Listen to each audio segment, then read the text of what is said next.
Donc, bienvenue à tous les participants du troisième webinaire Parole de Pépites, le dernier d'une série donc, de 3 webinaires sur le partage d'expériences d'anciens étudiants entrepreneurs qui ont décidé de se lancer dans l'entrepreneuriat en tant qu'étudiants. Donc, nous aurons le témoignage ce soir de 3 anciens étudiants qui se sont lancés dans l'entrepreneuriat et qui vous partageront leur expérience, leur aventure, tout ce qui les a motivés à se lancer. C'est un travail réalisé entre plusieurs collègues, donc plusieurs pépites, travail collectif avec le soutien également de Pépites France. Moi, je suis Marion du Pépite Bretagne. Je vais animer le webinaire aujourd'hui et puis je suis accompagnée de Emmanuel, également du Pépite Bretagne, qui est en régie, qui va gérer les questions-réponses, le chat, qui vous enverra des liens au fur et à mesure de ce webinaire. Le webinaire est enregistré. Donc, vous pouvez poser vos questions, comme je disais, sur le question-réponse et n'hésitez pas également à voter sur les questions qui vous intéressent pour qu'elles remontent et qu'elles soient bien posées à nos 3 intervenants de ce soir. Vous pouvez retrouver le webinaire le replay des 2 anciens webinaires via le lien Linktree que Emmanuel vient de nous partager dans le chat. Donc, ça vous permettra d'écouter d'autres expériences, d'autres retours, échanges d'étudiants entrepreneurs sur des sujets, d'autres sujets. Donc, le premier, c'était être étudiant et s'engager. Et le deuxième webinaire, c'était être étudiant sans avoir créé de start-up, donc autour plutôt de métiers de l'artisanat. Donc, n'hésitez pas à retrouver les autres webinaires sur le Linktree qui est mis dans le chat. Voilà, et donc on va lancer le webinaire. Donc, merci à Maëven, Hugo et Clément de vous être rendus disponibles pour venir partager votre expérience et votre aventure entrepreneuriale. Je vais vous laisser chacun 1 minute pour vous présenter rapidement votre prénom, âge, vos études et l'endroit un peu préféré de votre région. L'été va bientôt arriver, on est tous dans l'organisation de nos vacances d'été, donc peut-être que cela va donner des idées aux participants pour venir découvrir votre région. Hugo, je te laisse commencer. Oui, bien sûr. Donc, bonsoir à tous. Donc, je m'appelle Hugo Leroux. J'ai 24 ans. Je sors d'études donc en éco-conception des polymères et des composites à l'UBS de Lorient, donc globalement dans les matériaux. Et mon endroit préféré, je dirais Quiberon, la Côte Sauvage, en Bretagne. Super, merci Hugo. Maëven, je te laisse prendre la suite. Bonjour à toutes et à tous. Donc moi, c'est Maëven Dos, j'ai 28 ans. J'ai commencé par une licence en gestion des entreprises à l'université à La Rochelle et j'ai fini par un master management du sport à l'université de Poitiers. Donc je suis de Nouvelle-Aquitaine et plus précisément de La Rochelle et je dirais le vieux port de La Rochelle. Après, à déconseiller en juillet-août. Super, merci à toi. Clément, si tu veux également nous partager les informations Oui. de toi et ta région. Eh bien, grand plaisir. Donc, Clément Jacquelin. Alors, je vais être un peu plus vieux que, a priori, que vous tous, hein, 34 ans. Mais bon, c'est le parcours des études longues, hein. C'est ainsi. Et donc, alors, pour ma part, je viens du Vercors. J'ai fait mes études à Grenoble, au Pépite-Ausé et à Grenoble INP. Et si j'ai un lieu, en tout cas, où je vous invite à venir passer vos vacances, si vous voulez un peu de frais, c'est sûr que le plateau du Vercors, en tout cas, peut pleinement vous plaire. Super, merci à vous. N'hésitez pas aussi dans le chat à partager vos petites pépites, les endroits préférés de vos régions pour donner, comme je disais, donner des idées de lieux où aller cet été en vacances. Merci à vous pour votre présentation. On va passer sur la suite. Je vais vous laisser maintenant 2 minutes pour partager votre projet. Et avant, je vais vous faire un petit actu du moment sur le sport en France. Alors, comme on sait tous, donc les JO nous occupent déjà la France depuis quelques temps et on va accueillir beaucoup de monde cet été à Paris. en particulier. Donc pendant 2 semaines, pendant plus de 2 semaines, il y aura donc des épreuves, de nombreuses épreuves avec de nombreux sports aussi représentés. 206 comités olympiques, donc des gens de partout un peu dans le monde, qui seront là pour faire vivre la France autour du sport. Et puis quelques chiffres aussi sur le secteur du sport en chiffres. Comme on peut voir, 71 milliards d'euros de chiffre d'affaires générés par des entreprises de la filière du sport, qui représente 2,6% du PIB français. Donc on voit qu'il y a beaucoup de créations d'entreprises dans le sport, dont les trois que vous allez découvrir un peu plus en détail tout à l'heure.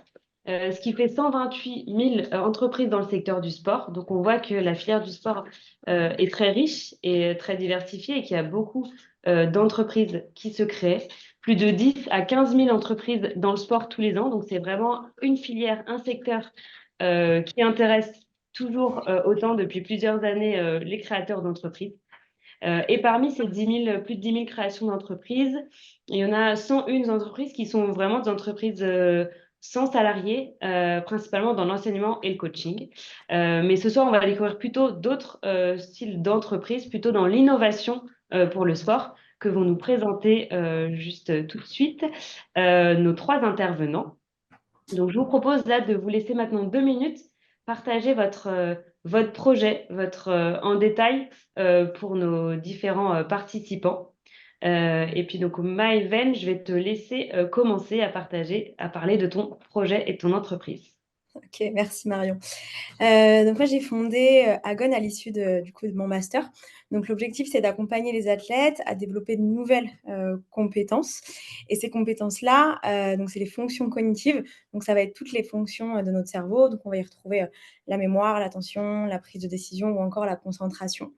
Et ce qu'on veut, et en entraînant ces fonctions, grâce à la réalité virtuelle et donc tous les avantages que cette nouvelle techno, elle va pouvoir nous apporter, donc sur des notions de profondeur, de 3 dimensions ou encore de vision périphérique. Mais la plus-value du projet, c'est que du coup, dès qu'on va entraîner des athlètes, on va récolter des informations qui vont nous permettre derrière de comprendre quels sont les points forts et les points faibles de ces athlètes et de leur proposer des entraînements qui vont être adaptés à leur profil et aussi à leur discipline. Et l'objectif, c'est vraiment de mettre cette dimension cognitive dans l'ensemble de la performance sportive au même titre que la performance technique, tactique ou physique. Et vraiment de prendre conscience de cette dimension mentale et cérébrale dans le monde du sport. Voilà. Super, merci beaucoup Maëven pour la présentation. Hugo, c'est à ton tour de présenter ton projet, ton entreprise. Oui. Alors, moi, je vais présenter du coup le projet Sprint, donc, qui vise à développer des équipements pour les personnes en situation de handicap qui font du sport. Donc, là, on s'intéresse surtout principalement au tir à la carabine. Donc voilà, en arrière-plan, vous pouvez voir William, qui est un parathlète de haut niveau. Donc avec moi dans l'aventure, j'ai mon collègue Maxime, que vous pouvez voir sur la photo. Et donc on a créé ensemble le Sprint. Dans Sprint, un mot valise pour dire sport et print en relation avec l'impression 3D, puisqu'on utilise l'impression 3D pour améliorer les équipements, les personnaliser, co-développer les équipements avec le parathlète pour que ce soit adapté à son handicap et qu'il puisse avoir de la performance, le confort, et que ça puisse vraiment être adapté à ce qu'il a besoin, ce qui n'est pas toujours facile de trouver dans le commerce. Voilà, et puis donc on a été aidé par Pépite pour créer ces structures. Et on est aussi en relation avec donc le CNTS à Châteauroux, où il y aura justement les JO paralympiques et la fédération de tir aussi. Super, donc des belles perspectives pour le projet Sprint. Merci Hugo. Oui. Clément, est-ce que tu peux présenter ton entreprise? Oui, pleinement. Alors déjà, est-ce que la vidéo est arrivée? Aucune idée. Mais en tout cas, oui, donc bonjour à tous. Merci Marion de la démarche. Donc Clément Jacquelin, Athletics 3D. Athletics 3D, qu'est-ce que c'est? Ce sont des produits d'exception pour des champions d'exception. On s'entoure de partenaires forts, champions de leur discipline, pour concevoir des produits innovants et gagner avec. Alors, pour l'historique, j'étais pour ma part ancien biathlète de haut niveau. J'étais champion du monde dans les années jeunes de biathlon.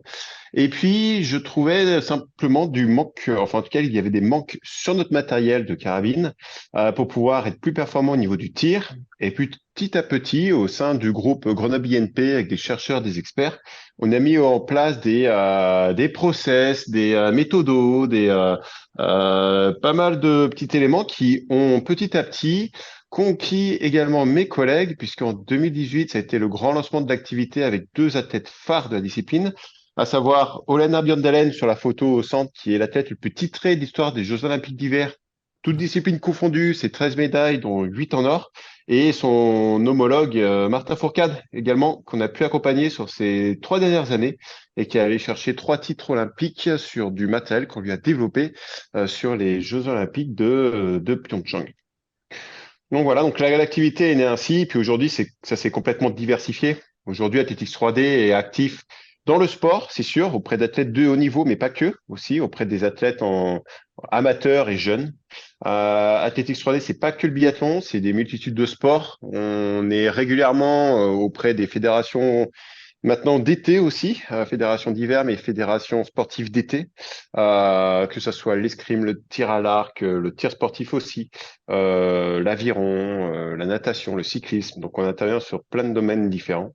Et également, il y a deux autres secteurs qui sont mis en place, et ça s'est fait pas à pas, hein. Il y a le secteur de la santé après le confinement, puisqu'on a été très actifs pour mettre en place des solutions barrières pour aider les hôpitaux et les entreprises.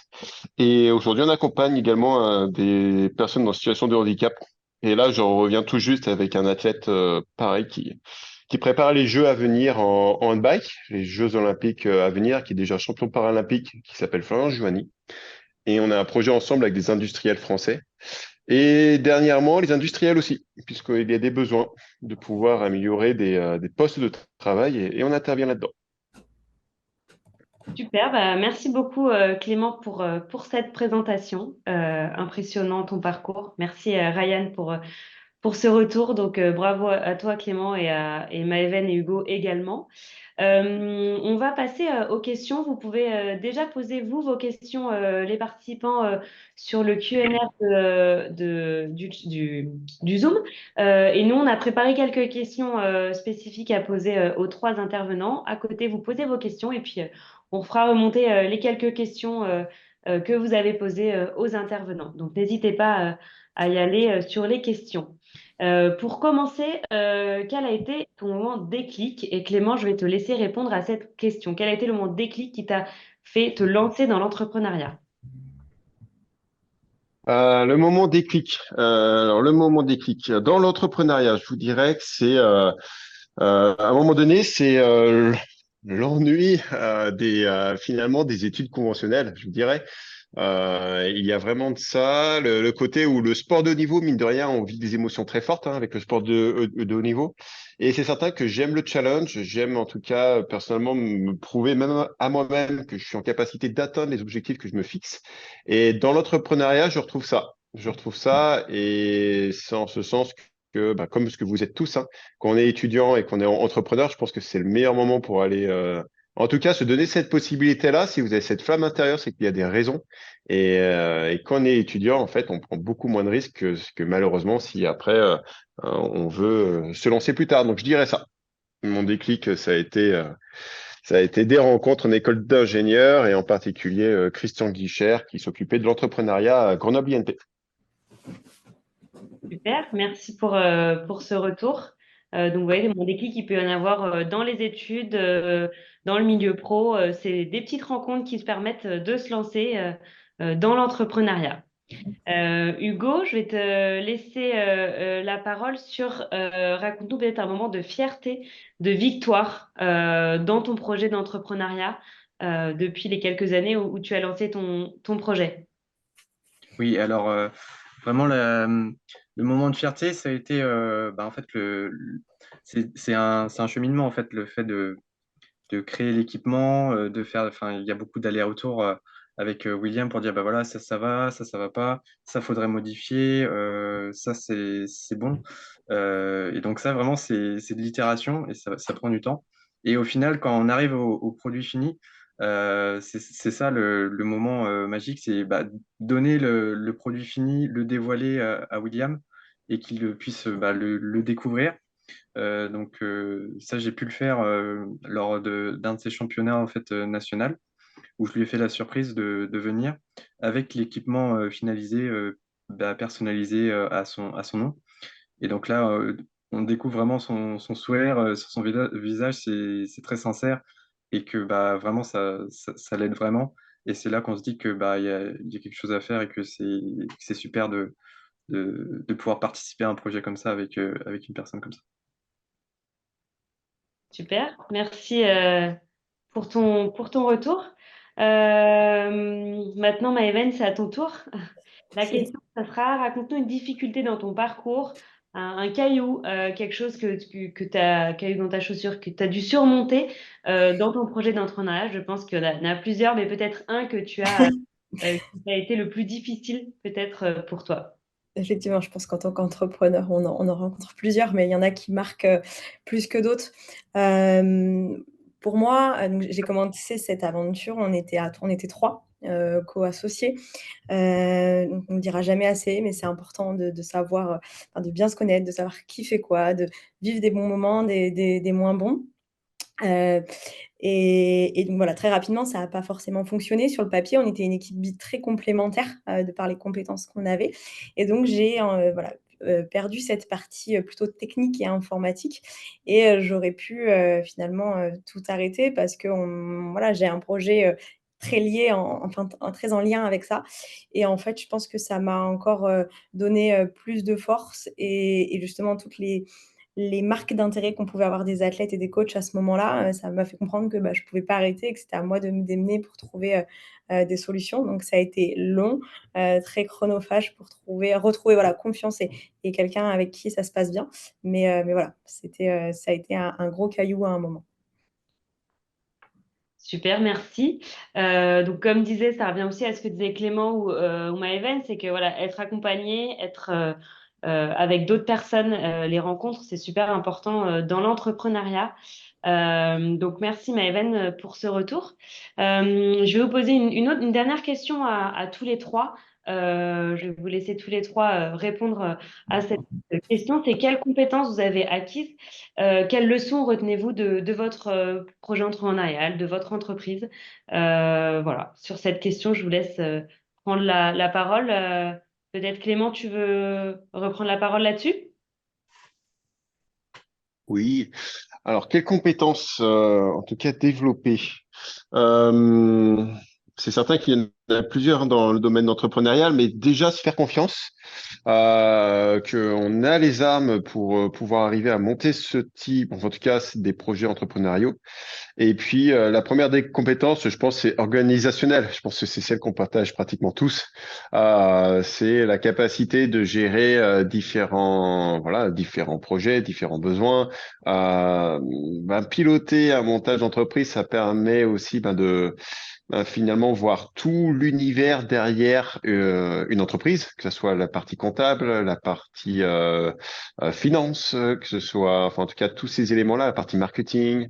Euh, Monter son entreprise, en tout cas, ça permet de bien mieux comprendre comment les entreprises fonctionnent. Et je pense que même pour demain, un salarié enfin une personne qui a monté son entreprise, qui doit revenir demain dans le salariat, ne voit pas, en tout cas, de la même manière l'entreprise et son fonctionnement. Et je pense qu'elle est beaucoup plus, en tout cas, consciencieuse des démarches, enfin, des difficultés aussi que rencontre un chef d'entreprise et des opportunités aussi, hein. Parce que être salarié, c'est pas forcément rester simplement à sa tâche, mais avoir une expérience entrepreneuriale peut permettre aussi de un peu mieux sentir les mouvements, les interactions avec nos marchés respectifs, et ça peut être que bénéfique également. Donc, première des compétences, pour ma part, hein, quand même, je dirais, c'est la partie organisationnelle. Et heureusement que les outils digitaux sont là, quand même, et il nous aide bien.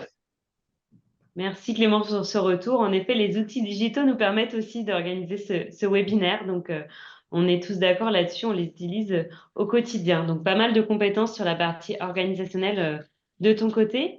Hugo, toi, de ton côté, quelles compétences tu retiens, tu ressors de ton projet depuis que tu as commencé? Alors oui, moi et Maxime, on sort d'études vraiment basées sur les matériaux. Donc tout ce qui est des compétences annexes, qui est la gestion de projet, les finances, comme disait Clément, euh, les compétences aussi de communication, pitcher devant un public, savoir voilà, structurer le texte pour qu'il fasse voilà, que ça fasse 2 minutes. Ça, c'est des compétences qu'on a appris grâce à Pépite notamment. Remplir des appels à projets. Ça aussi, c'est quelque chose, ça permet en fait, les appels à projets, c'est ça qui est bien, c'est que il y a souvent un dossier à remplir avec plein de questions et ça permet vraiment de mettre sur les rails le projet, d'avoir son fil rouge et des questions qu'on se pose pas forcément en fait et qui, quand on les pose sur le papier, permettent de vraiment dire bah voilà quelles sont nos valeurs, quelles sont vers où on va, c'est quoi notre direction, euh, qu'est-ce que c'est sprint et ce qu'on veut en faire. Ouais. Super, merci Clément. Maëven, à ton tour sur cette question, quelles compétences tu retiens de ton expérience? Qu'est-ce que tu voudrais partager aux participants? Je rejoins ce qu'ont dit Clément et Hugo. C'est vrai que c'est hyper important de se faire confiance. Même si pour ma part, j'ai débuté ce projet, j'avais 24 ans, je sortais tout juste de mes études. Donc c'est vrai qu'on se pose plein de questions parce que c'est la première fois à chaque fois que vous faites quelque chose, c'est la première fois. Donc est-ce que je le fais bien? Et en fait, c'est pas grave, faut le faire et on apprend en fait tous les jours dans l'entrepreneuriat. Et donc je pense qu'il y a aussi un gros côté, c'est la persévérance parce que c'est les montagnes russes tous les jours. Il se passe des choses super bien, des choses parfois moins bien, mais c'est voilà, beaucoup d'émotions. Voilà, ça a été aussi, j'avais 24 ans, j'étais femme, je suis rentrée dans le milieu du monde du sport, dans l'informatique. Ça n'a pas forcément été tout le temps facile, mais voilà, je pense que se faire confiance et le côté voilà, persévérance font que 3 ans après, je suis encore là et sur ça, c'est chouette. Merci à toi. Donc, persévérance, confiance, c'est voilà, des qualités d'entrepreneur que Maëven vous partage et qui font que, comme elle dit, 3 ans plus tard, elle est là avec des beaux projets et une entreprise qui s'est très bien développée. Merci pour vos retours. Là, donc, on va prendre les questions donc, des participants qui ont posé pas mal de questions que je vais vous partager. N'hésitez pas à continuer à poser des questions dans le QNR du Zoom pour pouvoir le partager, le faire remonter à nos participants. Qu'une première question pour Maëven. Auprès de quel type de sportif as-tu développé cet outil et as-tu des retours sur son utilisation? Donc là, c'est plutôt très technique sur ton projet qui intéresse. Alors, nous, on a commencé par le développer sur des joueurs professionnels de rugby, parce que c'était du coup mon mémoire de fin d'études, donc sur la professionnalisation du rugby et les commotions cérébrales. Et donc, on avait trouvé du coup des points d'intérêt, des points de convergence sur l'intérêt de la prépa mentale et d'arriver à objectiver ces données avec les joueurs de rugby. Mais très rapidement, en fait, tous les sportifs ont des capacités cognitives, même tout être humain. Et on a travaillé pendant 2 ans et demi avec différents laboratoires pour pouvoir valider ce qu'on faisait, et notamment le laboratoire Scalab à Lille, avec qui on a travaillé sur la compréhension de chaque discipline sportive. Et en fait, à chaque fois qu'il y a une prise de décision faite par un sportif selon sa discipline, c'est quelle capacité cognitive est prédominante et comment derrière on peut du coup proposer des entraînements qui soient adaptés selon la discipline. Donc aujourd'hui, on n'est plus fermé à différents sports. Effectivement, il y a des sports qu'on connaît mieux que d'autres parce qu'on les a plus sollicités et échangés avec eux, mais l'objectif est de répondre à l'ensemble des demandes. Et est-ce qu'on a des retours? C'est ça Oui. euh, donc oui, aujourd'hui, ça fait presque 1 an et demi qu'on travaille avec, de manière très régulière avec différents clubs ou des sportifs indépendants. Et s'ils sont toujours là et qu'à chaque fois, ils nous redemandent comment aller plus loin sur telle ou telle situation, bah, c'est qu'ils y voient un intérêt, sinon ils ne perdraient pas forcément leur temps. Et ce qui est important pour nous, c'est que tout ce qu'on a fait, on est toujours parti des situations terrain des athlètes, parce que c'est eux qui ont construit ce qu'on a fait et que bah, l'objectif, c'était toujours voilà, de se rapprocher à ce qu'ils faisaient sur le terrain. Voilà. Merci beaucoup, Maëven. Nous avons une autre question de Ryan, qui adore le sport, qui en fait énormément et qui l'idée d'entreprendre dans ce domaine lui plaît, mais il n'a pas forcément d'idée actuellement ou de produit. Est-ce que donc entreprendre sans avoir d'idée en tête dans le sport, est-ce que c'est possible? Ou faut-il toujours avoir une idée en tête pour entreprendre dans le sport où on peut se lancer sans idée? Est-ce que Hugo, tu veux répondre à cette question? Oui. Alors, je dirais, il n'y a pas forcément besoin d'une idée. Enfin, l'idée du produit ne vient pas forcément dès le départ. Moi, c'est vrai que j'ai d'abord participé à une activité d'ouverture quand j'étais en licence sur l'entrepreneuriat, donc avec Pépite. Et bah, c'était pour apprendre comment ça se passait, avoir quelques notions. Et puis c'est tout, c'était arrêté là. Puis chemin faisant, en fait, quand j'ai rencontré bah, Maxime Nourtier, ça fait vraiment le lien, ça fait sens. Je me suis dit, bah voilà, on peut utiliser ces compétences-là pour aller aider William, contacter les bonnes personnes, et c'est comme ça que ça s'est fait. Donc pourquoi pas, bah, c'est Ryan, ça, Oui. bah, se rapprocher d'un pépite même si tu n'as pas forcément d'idée, c'est en cheminant que tu vas réussir à trouver une idée, j'en suis sûr. Il y a des gens qui ont des problèmes, des besoins, et tu sauras y répondre, je pense, grâce à ces compétences-là.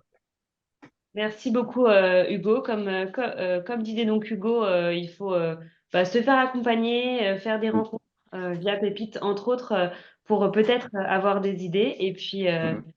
Et puis voilà, persévérer, voir peut-être que tu auras des idées qui vont cheminer au fur et à mesure. Donc, merci Hugo pour ton retour. On a une autre question de Kenan qui demande si est-ce qu'il sort pas d'études dans le domaine du sport, est-ce qu'il peut quand même entreprendre et réussir dans l'entrepreneuriat sans forcément sortir d'études dans le sport? Peut-être Clément, tu veux répondre à cette question?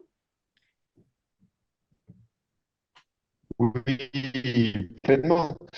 Est-ce que c'est nécessaire d'avoir fait du sport ou en tout cas ses études dans le sport pour se lancer là-dedans?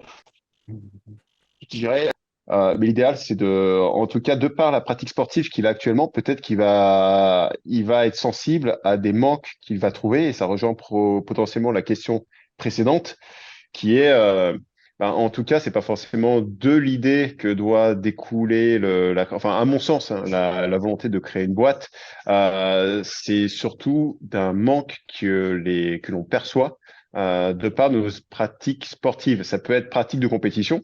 Bon, à part, c'était ça, hein, c'était un manque que j'ai pu percevoir dans le sport de compétition. Mais ensuite, si c'est du sport santé, du sport partage, du sport loisir, du sport famille, il y a plein de contextes où on peut pratiquer le sport. Et si déjà dans notre quotidien sportif, on voit qu'il y a des manques pour améliorer notre pratique, eh ben, ce sont déjà des belles pistes. Et les études, non, ce n'est pas parce qu'on fait des études dans le sport que forcément ça sera plus simple pour lancer son activité entrepreneuriale dans le sport. Je pense que là-dessus, on peut très bien arriver d'un autre monde, d'un autre environnement et avoir une vision du monde qui est complémentaire et s'en servir. Moi, je pense beaucoup que dès l'instant qu'on est vraiment codifié un peu trop, ça bloque nos capacités à penser, avoir cette liberté de création. Et un entrepreneur, c'est quelqu'un qui reste libre dans sa tête aussi et qui est sensible voilà, Oui. à tous les changements qu'il perçoit tout simplement dans le monde dans lequel on est. Donc, oui, je pense qu'au contraire, hein, on dit que ce sont les marges qui tiennent une page, hein. Donc finalement, sortir du cadre a des moment, ça peut être d'autant plus bénéfique parce qu'il reste encore de la place, il reste des zones à explorer. Donc là-dessus, euh, les études dans le sport sont pas forcément nécessaires. Super. Merci Clément. Donc, vous pouvez tous entreprendre dans le sport, peu importe vos études.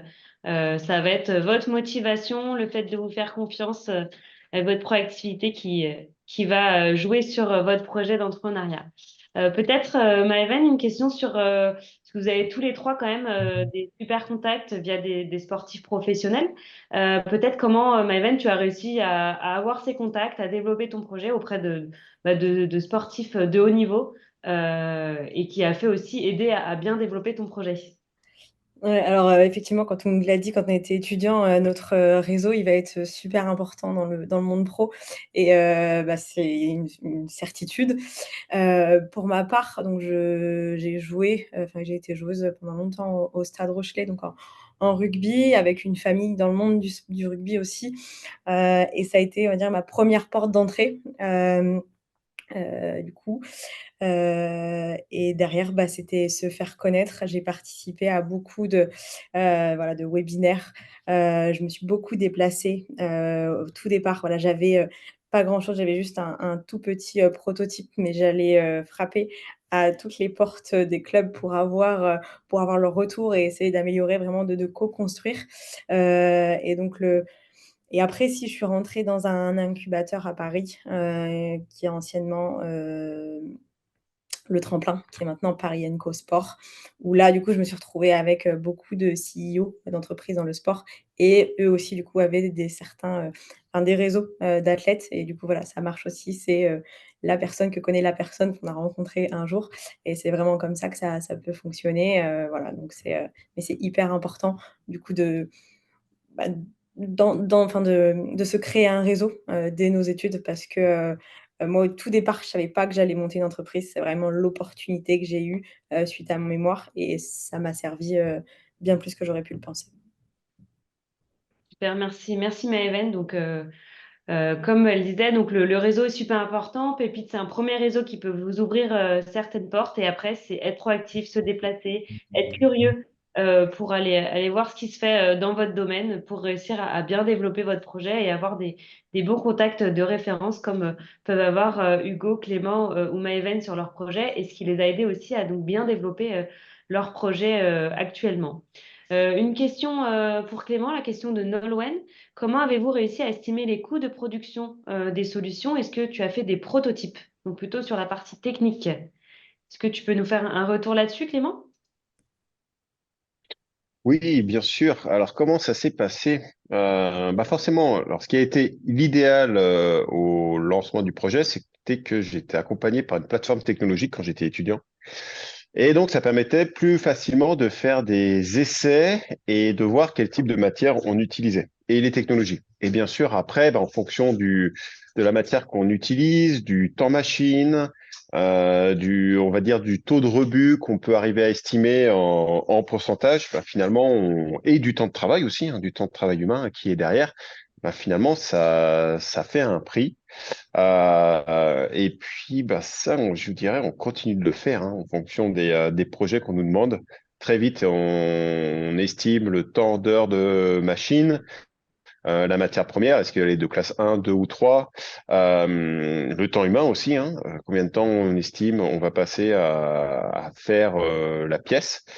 Finalement, ça sort un devis et après, ça n'empêche pas, en tout cas, de laisser la possibilité, s'il faut retravailler, en tout cas sur la partie pièce, les matériaux et les machines, en tout cas, bien avertir, c'est certain, le client, laisser cette possibilité-là, mais en tout cas, qu'il ait une visibilité tout au long du parcours de création.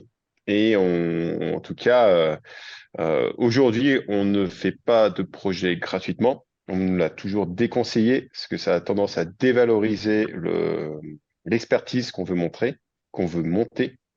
C'est pas forcément simple parce que forcément on veut avoir des premiers clients, mais il faut pas mélanger premiers clients et des premiers cas d'études. Je dirais, on peut avoir des cas d'études pour se lancer, pour prouver, mais après, à un moment donné, finalement, avoir des clients, hein, c'est important. Et puis, Et puis voilà, et puis après, ben, oui, c'est sûr, savoir mettre un cadre et puis ben, en tout cas, être clair très tôt, parce que d'autant plus qu'on est sur de la personnalisation, c'est difficile d'avoir un catalogue de produits, où là, c'est beaucoup plus simple sur des produits standards, mais mine de rien, faire l'effort d'avoir quand même un catalogue de, on va dire, de prestats où on sait qu'avec ce type de matière, ce temps machine, ce temps main-d'œuvre, ça va donner ce type de coût-là. S'il faut passer par ce type de prestataire pour avoir tel matériau, ben, ça va coûter à peu près ces environs. Mais en tout cas, donner de la visibilité aux personnes, ou bien si le projet est vraiment très innovant et on ne sait pas où on va aller, au moins être très clair sur le temps humain et y aller de manière incrémentale, pas à pas. Mais après, c'est vous, hein, selon vos projets, hein, comment vous devez le construire. Mais je pense que oui, en tout cas, se faire rémunérer, c'est important pour donner de la crédibilité à nos expertises. Ok, super, merci, merci Clément pour tes conseils. Donc, bien estimer ses coûts en fonction du coût de revient. Clément, peut-être, est-ce que vous, de votre côté, vous avez fait des prototypes? Comment vous avez travaillé là-dessus? Ah, mais bonne question. Alors, mais en fait, on en fait tout le temps des prototypes. On est obligé parce qu'on n'a pas de produit, on va dire standard. Même si vous pensez, par exemple, les carabines de biathlon au tout début, on n'avait pas un modèle qui était similaire parce qu'on apporte de la personnalisation à chaque fois. Donc, on est obligé de passer par ces phases de prototype. Là, je revenais tout juste d'un autre athlète cet après-midi et avant de faire les pièces dans la matière finale, on va passer par des prototypes parce que ça va lui coûter moins cher, finalement, de passer par le prototype. Et puis, bah, nous aussi, ça nous rassure que derrière, au niveau des cotations, des formes, des dimensions, cela va correspondre aux besoins et qui pourra très bien se monter, là, c'est sur son handbike, donc que ça pourra très bien se monter sur son matériel sportif. Donc, on est sans cesse à itérer, on est sans cesse à devoir prototyper, c'est certain. Bon, en tout cas, aussi, c'est beaucoup plus facile pour enfin, c'est d'un point de vue budget pour le client final, c'est également beaucoup plus facile. Imaginons en bout de parcours, le client souhaite arrêter parce qu'il se rend compte que finalement la demande était trop euh, complexe ou voilà. Bah, en tout cas, à tout moment, il peut arrêter. Mais comme il peut à tout moment reprendre le projet et continuer. Mais en tout cas, Super, oui, à la question, on prototype tout le temps. super, merci. De ton côté, Hugo, peut-être sur le prototype, est-ce que tu veux partager ton expérience? Oui, oui. Alors nous, pour le prototype, donc on l'a vraiment fait ce que je disais, en co-développement avec William. Donc c'était vraiment des allers-retours pour affiner l'idée petit à petit, faire des ajouts, euh, tester. Et c'est comme ça qu'on l'a fait. Euh, on a utilisé ce qu'on avait sous la main, donc c'est-à-dire une imprimante 3D, ce qui nous permettait de produire une planche de tir. C'est ce dont avait besoin William, hein, c'est un plan de tir pour poser ses coudes et sa carabine, puisqu'il a pas la force dans les muscles pour soutenir sa carabine. Et donc on l'a fait comme ça, ouais, euh, en faisant des itérations, comme disait Clément. Ok, merci, merci beaucoup pour ton retour. On a une autre question de Ryan, peut-être pour Maëven. Votre activité entrepreneuriale vous permet-elle d'en vivre à tous à temps plein ou vous avez d'autres activités professionnelles en complément? Alors moi aujourd'hui, donc cette activité me prend tout mon temps, mais elle ne me fait pas en soi vivre à temps plein. Faut savoir qu'on a eu déjà beaucoup de R&D, donc ça a été long, sur pas très peu on va dire de chiffre d'affaires au départ et que ça fait pas si longtemps qu'on a un modèle économique, qui est viable avec du coup une commercialisation qui arrive très, très prochainement, à plus grande échelle, de manière autonome chez les coachs et les clubs. Donc voilà. Donc non, aujourd'hui, c'est pas cette activité, elle me fait pas vivre à temps plein. Merci. Peut-être ça peut être intéressant que Hugo et Clément partagent aussi ce qui leur concerne sur ce sujet. Est-ce que votre activité d'entrepreneuriat vous rémunère à temps plein ou vous devez avoir une activité en complément? Peut-être Hugo, si tu veux aussi partager de ton côté. Oui. Alors, en ce qui nous concerne, Maxime et moi, donc on l'a fait en parallèle de nos études et ensuite en parallèle de nos alternances, stages et emplois. Donc, ça nous permet de vraiment tester l'idée, voir s'il y a un marché derrière, en fait, s'il y a des personnes intéressées, parce que bah, on ne sait jamais trop si ça va fonctionner, hein. C'est aussi le jeu. Et donc, le fait d'allouer un peu de temps à cette activité, mais en gardant quand même un métier et un salaire, bah, ça nous permet vraiment d'avoir de nous rassurer et puis d'avoir cette sécurité. Après, à un moment, c'est sûr qu'il faut passer le pas, comme fait Maïven, c'est de bah, s'y mettre à 100% pour que le projet avance, quoi. Parce que sinon, bah, ça pourra pas fonctionner. Et pour ce qui est des salaires, donc pour l'instant, nous, ce qu'on faisait, en fait, c'est qu'on fait des appels à projets, on remplit des dossiers, on gagne des prix. Donc ça nous permet ensuite bah, de financer les prototypes à côté sans trop nous gréver notre budget personnel, en fait. Merci Hugo pour ton retour. Clément, de ton côté, est-ce que cette activité est-ce que tu peux vivre de ton activité ou pas encore? Est-ce que tu dois avoir une activité en complément ou pas? Oui, et ben déjà, pour rejoindre les réponses précédentes, je partage que le haut niveau, en tout cas, ça a été l'idée, hein, c'est qu'à un moment donné, quand on veut se lancer dans l'entrepreneuriat, bah, ça s'apparente à un projet de haut niveau qu'on connaît dans le sport, on doit être à 100%. Enfin, c'est notre façon de voir les choses. Parce qu'on va se mettre, alors si on va se mettre en difficulté, après on peut se mettre un temps, hein, on n'est pas obligé de le faire pendant 10 ans. Mais déjà pendant 6 mois, de se dire, allez, là je suis à 100%, je m'occupe que de ça, et au moins, eh ben, ça permet de vraiment se confronter à la fois aux difficultés, mais les difficultés sont une force parce qu'elles peuvent permettre de renverser des situations et de trouver des opportunités. Parce que être à 100%, eh ben oui, on reste extrêmement, en tout cas, ouvert aux opportunités. Est-ce qu'on a envie? Oui. Et je suis très content de pouvoir le dire, oui, bien sûr. En tout cas, l'activité tourne, le salariat, en tout cas, fonctionne. On a remboursé notre prêt d'honneur, on est en train de finir de rembourser notre prêt bancaire, on a remboursé le crédit bail du véhicule.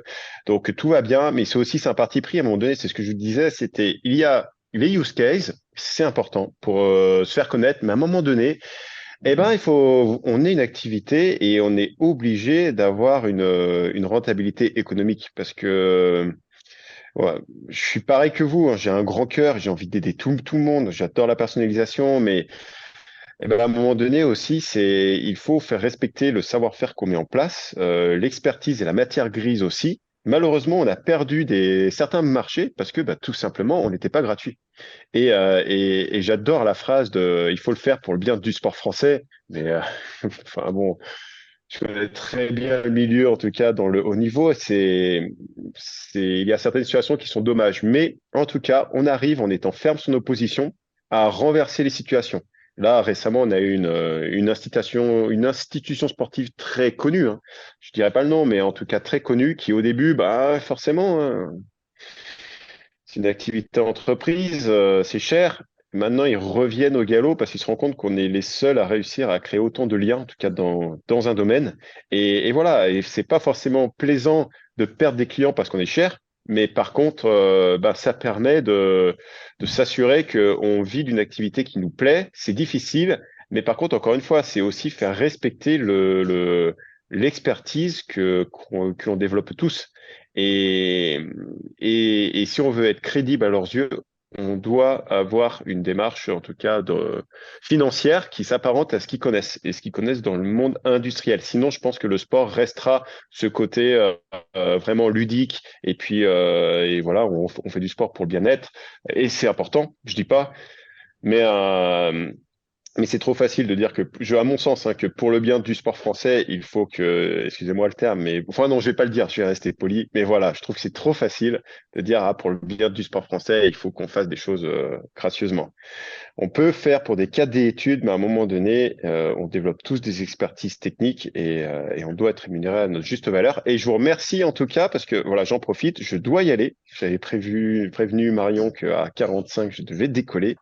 Donc, bah, en tout cas, j'espère que ça vous a tous servi. Et puis, bah, grand plaisir pour voir la suite après du chat et les dernières questions-réponses. Merci beaucoup Clément pour ton intervention. Donc n'hésitez pas à le retrouver sur son site ou via LinkedIn que Emmanuel a partagé dans le chat si vous avez d'autres questions à la suite de ce webinaire à poser à Clément. On a encore quelques questions. On a une question de Björn qui demande, je vais te poser à Maëven, qu'est-ce qui dicte la direction que prend votre entreprise et vos produits? Est-ce que c'est plutôt toi ou est-ce que c'est plutôt les sportifs qui dictent le développement de l'entreprise? Euh, c'est les sportifs. C'est les sportifs, mais c'est les sportifs enfin, dans les rencontres qu'on a et dans les besoins qu'on a. Enfin, Clément le disait tout à l'heure, c'est vraiment quand on rencontre une nouvelle discipline, c'est quel est aujourd'hui leur besoin ou à quoi ils ne peuvent pas répondre avec les outils qu'ils ont. Comment nous, avec l'expertise qu'on a, on peut les accompagner. Voilà. Et donc, c'est plutôt, ça va être dans un premier temps les athlètes. Si j'avais, via mon mémoire, sorti la première idée que potentiellement il y aurait pu avoir, bah, ça aurait pas marché parce que ça aurait été moi qui l'aurais fait, mais j'aurais jamais été sur le terrain. Alors que là, j'y avais été en disant: «Voilà, il y a ça, nous, on est capable de faire ça et qu'est-ce qui vous correspond le mieux?»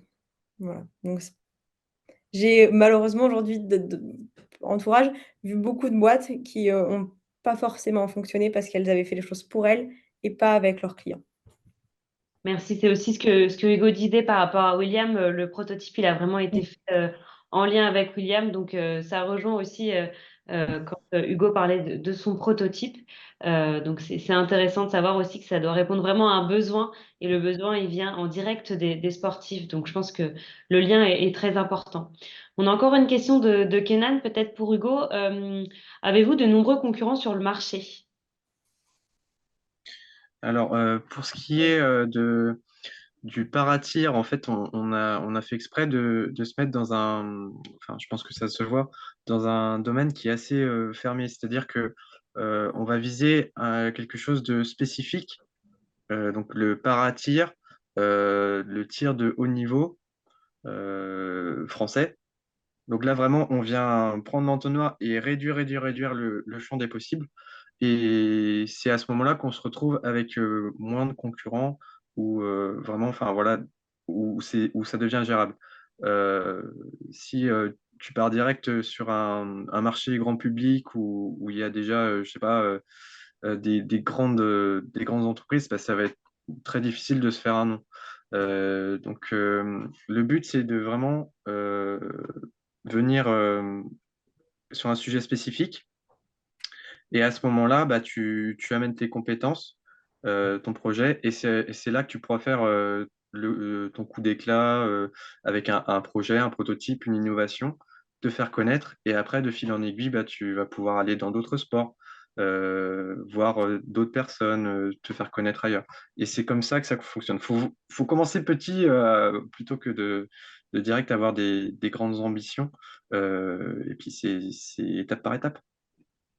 Super, merci. Merci Hugo. Peut-être juste pour finir, Maëven, de ton côté, est-ce que tu as toi des concurrents aussi sur le marché? Est-ce que la réponse est différente que celle d'Hugo? Je te laisse partager de ton côté. Non, je rejoins Hugo sur le fait que si, on est partout, on est nulle part et qu'effectivement il y a un comment dire? Un marché à cibler. Donc, par exemple, voilà, nous on était partis vraiment sur les joueurs de rugby au départ et après on a évolué au fur et à mesure. Et qu'après aujourd'hui, j'ai des concurrents parce que j'ai toujours entendu dire s'il y a pas de marché, s'il y a pas de concurrence, c'est qu'il y a pas de marché. Il y a plutôt des concurrents pour ma part, dans les pays étrangers, parce que ça reste, enfin je pense qu'il certaines avancées, qu'on n'a pas forcément en France ou mentalité et si j'en ai enfin s'il y en a, en France, bah, on les connaît bien, on comprend, voilà ce qu'ils font, on anticipe mais voilà, c'est des concurrents, ils sont là, faut juste, faut les connaître. Super, merci beaucoup donc pour toutes vos questions. Merci à Maëven et Hugo aussi pour les retours et le partage d'expériences. Bah, on va passer sur la suite, sur la présentation de Pépite. Vous avez entendu parler pas mal de pépites par nos trois intervenants. Donc, peut-être vous partagez ce que c'est Pépite. Donc, Pépite, c'est le pôle étudiant pour l'innovation et le transfert de l'entrepreneuriat. Il y a des pépites un peu partout en France. Donc là, la carte, on vous partage la carte des pépites en France et outre-mer. Et l'émission, donc, c'est développer la culture entrepreneuriale des étudiants et accompagner les porteurs de projets. Donc, comme les différentes pépites en région ont pu accompagner Maëven, Hugo et Clément sur leurs projets pour les aider à se développer. Donc, Emmanuel a mis le lien des différentes pépites dans le chat. Donc, n'hésitez pas à aller voir et à contacter le pépite de votre région pour qu'il puisse vous aider à lancer votre projet et vous accompagner sur le projet qui vous tient à cœur. Voilà, sur la suite, peut-être avant de partir, pour conclure, je vais laisser la parole à Maëven et Hugo pour partager l'actu de leur projet entrepreneurial et aussi la pépite du moment. Quelle est votre pépite, que ça soit entrepreneuriat ou non, ça peut être aussi complètement hors de l'entrepreneuriat, un film, une musique, un podcast, un livre à partager à nos différents participants qui vous écoutent. Maëven, je t'en prie. Ok. Alors, ma pépite du moment, c'est pas forcément ma pépite du moment, mais c'est les livres, enfin une série de livres qu'on m'avait conseillé de lire quand j'ai commencé. C'est de Nicolas Caron, c'est la série Lève-toi et donc il y a Vent, Prospect et j'ai oublié le dernier, Négocie.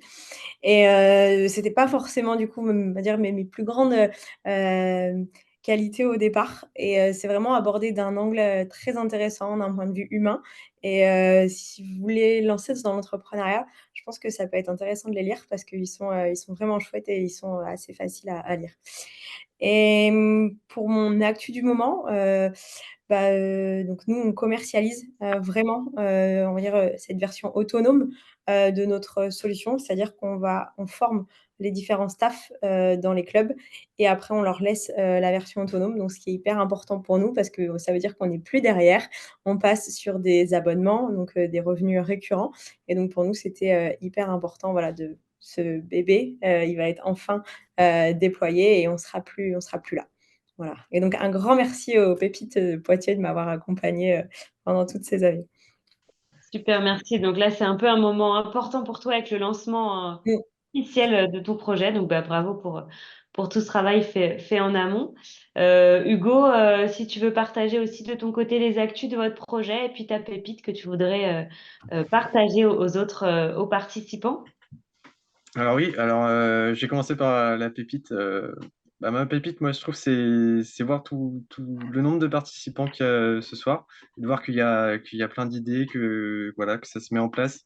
Et j'ai hâte de voir les projets qui vont sortir de ces, de ces prochaines conférences, rencontres. Pourquoi pas voir ouais, l'évolution de ces projets. C'est toujours intéressant d'être là au début du projet et puis voir l'évolution, que ça aille crescendo, voir les idées, voir comment ça se goupille. Donc j'espère que ça ira pour vous et que faut s'accrocher. Ça va le faire. Et sinon, pour les actus, donc la tablette de William, j'avais fait une petite maquette, donc voilà comment elle se présente voilà, avec le W de William, c'était l'un de nos premiers protos. Et dans les actus aujourd'hui, c'est que donc on a été contacté par la Fédération de tir pour développer un nouveau projet. Et donc là, on part plus sur des tables de tir à visée éducative ou en tout cas pour de la découverte du tir. Donc ce seraient des tables de tir qui seraient réglables, en tout cas universelles, que tout le monde puisse utiliser. Donc un gaucher, un droitier, une personne adulte ou un enfant. Et donc ça va sortir prochainement. On est en train de les imprimer. Voilà. Super, donc des belles évolutions aussi de ton côté. Merci donc pour tes conseils aussi sur les pépites que tu souhaitais partager. Donc, comme je disais au début du webinaire, donc vous pouvez retrouver également les 2 autres webinaires Parole de pépite, être étudiant et s'engager et entreprendre, être étudiant sans avoir créé de start-up en replay sur le Linktree que Emmanuel vous a partagé. Celui-là sera aussi va rejoindre les autres webinaires en replay. Donc, n'hésitez pas à aller revisionner ce webinaire ou les autres webinaires.